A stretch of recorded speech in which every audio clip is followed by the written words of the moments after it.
ایک بہت بڑی آگ جلائی گئی، ایسی آگ کے پرندے بھی اوپر سے نہ گزر سکے۔ حضرت ابراہیم کو باندھ کر آگ میں پھینکا گیا، مگر اللہ نے حکم دیا، اے آگ، ابراہیم پر ٹھنڈی اور سلامتی والی ہو جا۔ آگ نے حکم مانا اور حضرت ابراہیم سلامت نکل آئے۔ یہ معجزہ دیکھ کر لوگ حیران رہ گئے مگر ایمان نہ لائے۔ ترکن وطن اور پیغام توحید کی اشاعت۔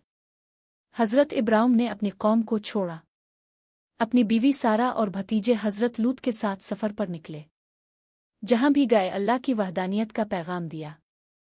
کچھ نے مانا، کئیوں نے انکار کیا، مگر حضرت ابراہیم کا عزم کبھی نہ ٹوٹا۔ ہاجر، اسماعیل اور اللہ کی آزمائش۔ بڑھاپے میں اللہ نے حضرت ابراہیم کو حضرت اسماعیل جیسا بیٹا عطا فرمایا، جو انہیں ان کی دوسری بیوی حضرت ہاجر سے ہوا۔ اللہ نے حکم دیا کہ ہاجر اور ننھے اسماعیل کو مکہ کی بے آب و گیا وادی میں چھوڑ دے۔ حضرت ابراہیم نے اللہ کے حکم پر عمل کیا۔ جب پانی ختم ہوا، حضرت ہاجر نے صفا و مروہ کے درمیان پانی کی تلاش میں 7 چکر لگائے۔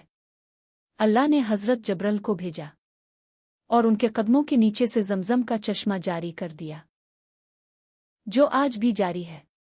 جب حضرت اسماعیل جوان ہوئے، حضرت ابراہیم کو خواب میں حکم ملا کہ اپنے بیٹے کو قربان کرے۔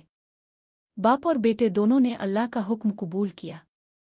جب حضرت ابراہیم نے چھری چلانے کا ارادہ کیا، اللہ نے حضرت جبرائیل کو ایک دمبا لے کر بھیجا اور حضرت اسماعیل کو بچا لیا۔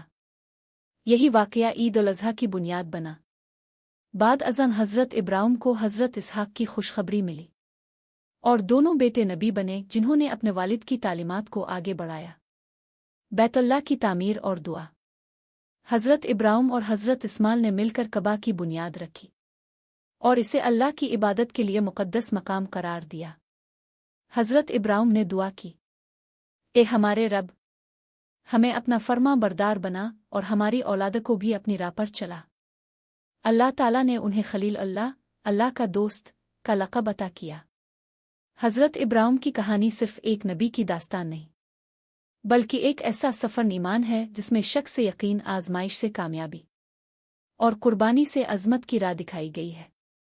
آج بھی ان کا نام 3 عظیم مذاہب، اسلام، یہودیت، عیسائیت، میں احترام سے لیا جاتا ہے۔ ان کی قربانی، دعا اور اللہ پر توکل ہم سب کے لیے رہنمائی کا چراغ ہے۔